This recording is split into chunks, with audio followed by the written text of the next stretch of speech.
the rest of the story.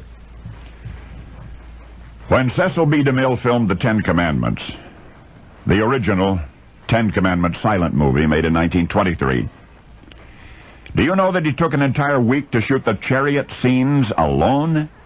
DeMille was spending up to $40,000 a day at one point, so the action scenes were lavish as none theretofore.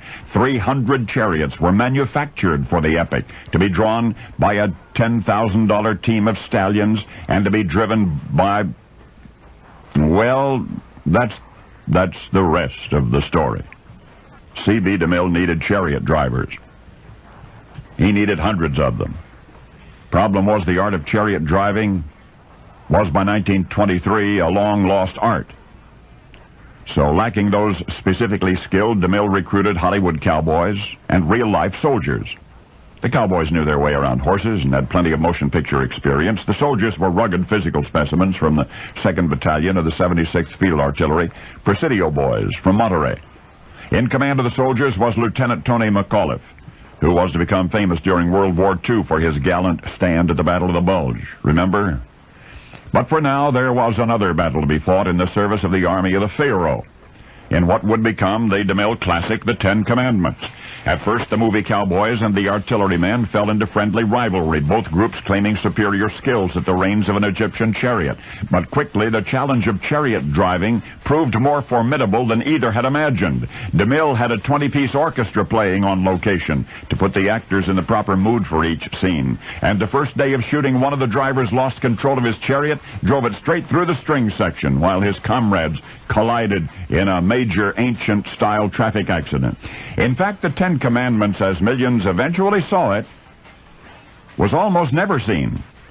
Because when DeMille ordered his charioteers down a steep sand dune slope, a couple of days later, they outright refused. I mean, these big, strong, brawny movie cowboys and those fierce fighting men from the United States Army itself took one look over that Southern California sand dune, another look at the tricky contraptions they were driving. They told DeMille unequivocally, unilaterally, no. Well, we have an unprecedented movie budget at stake. Time and money are running out. What's Director DeMille to do? Well, this is what he did. He turned to a stunt person. He said, take a chariot up on that high sand dune and drive it down. And at DeMille's demand, the task was performed successfully and repeatedly, until the humiliated cowboys and soldiers were forced to admit that it could be done, and with the cameras rolling, they did it. For C.B. DeMille, he had chagrined his charioteers into action through the example not of a stunt man, but of a stunt girl. Under the direction of one of the greatest motion picture directors of all time, and to prove that the Pharaoh's army could also safely do what they were told to do, a stunt girl took the reins of a chariot, took the chariot over that towering sand dune without ever having performed a single movie stunt in her entire life.